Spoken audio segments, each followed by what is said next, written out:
Hey guys, why my body just showing its true colors? Like, it's showing how sick I am. It's showing like it's just doing the most. This is my good side, so if you see me constantly like tilting, like, you know, giving you a little bit of this. Hey guys,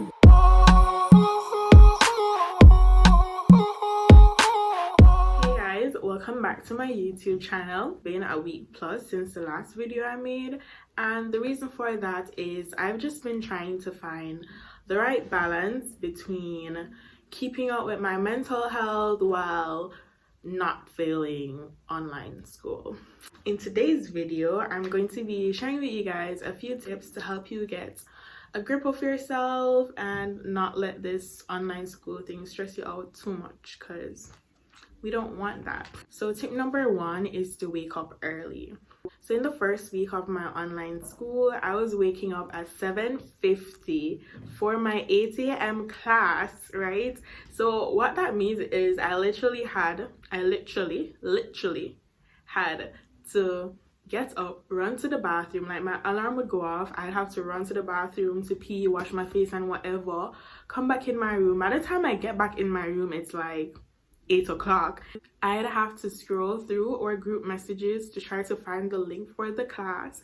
Then I'd have to send it to my iPad because I use my iPad to attend these classes, and honestly it was trash.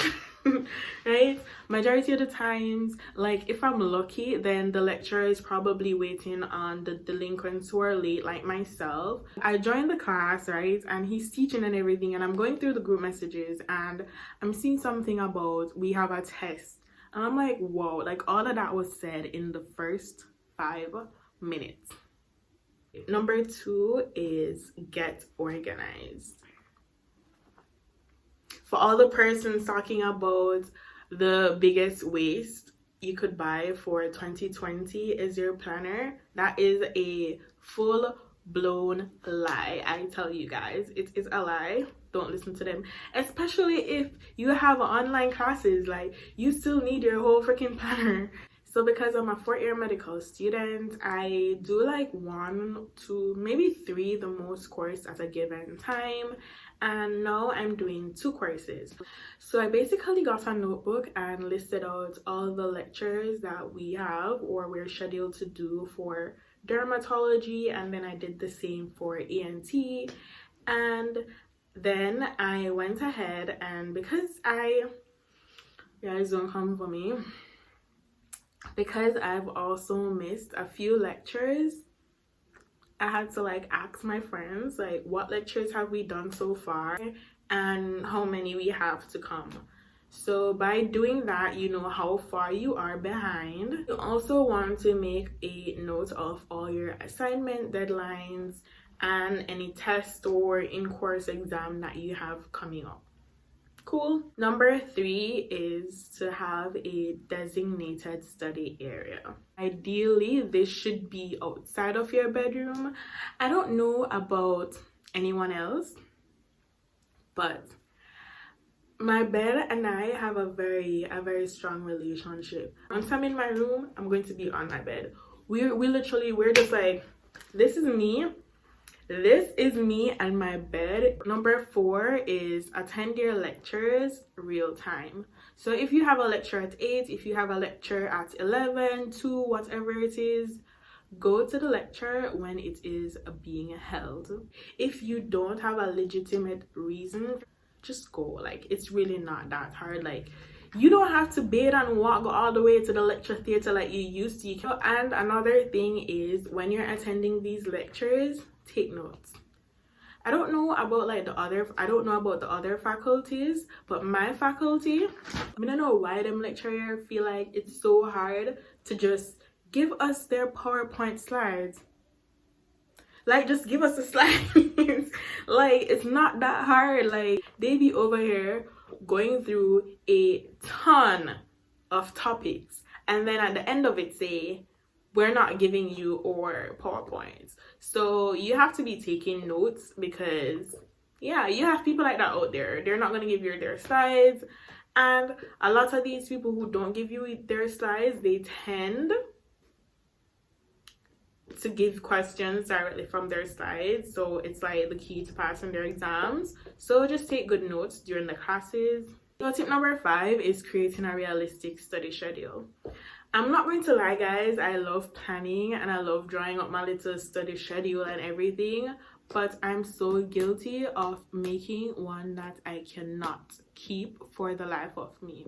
For some reason, my mind thinks that, oh yeah, we can do like 10 topics today. We can do them in like 1.5 hours. If we're really good, we can do them in an hour. And I normally just overschedule the amount of topics I can do for a day, when in reality, I'm not getting past more than 3 of those topics.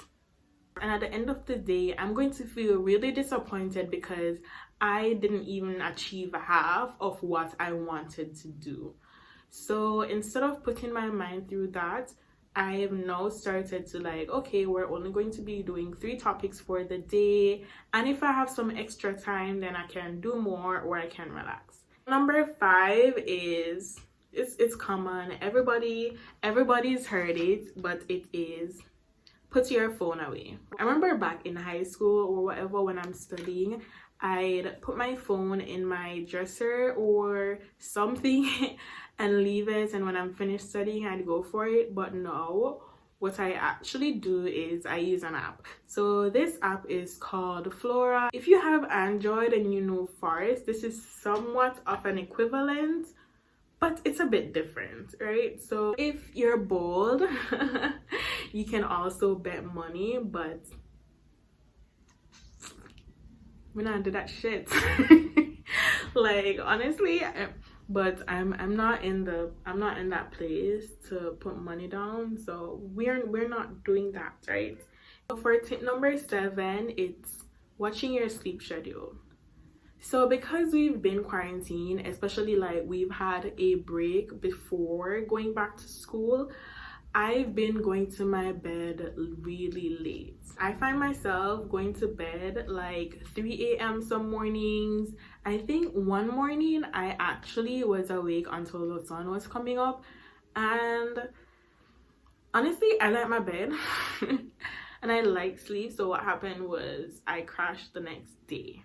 So for me, 6 to 7 hours of rest each night is actually really good, like top notch. Basically, if I'm waking up at 7 a.m. for class, 7:30, it means I can go to my bed at like 1 o'clock in the morning, 1:30, and it doesn't really affect me whatsoever. So it's good to know how much sleep you need. Ensure you go to bed so you'll be able to get that amount of sleep before you have to wake up in the morning. Okay, so the final tip that I have for you guys is to just use your extra time to relax. So whether that is whether you want to do a face mask, whether you want to use the extra time that you have to read, or you want to go ahead and make YouTube videos, like, go for it. So if you've made it to the end of the video, comment below the pineapple emoji. Yes, I like pineapples, by the way. That's so random. Don't forget to like this video, share it with your friends who are currently doing online classes, and subscribe if you want to see more content coming from me. I think that's it for the rest of this video. I'm not gonna do my weird ass intro like last time. My weird ass outro like last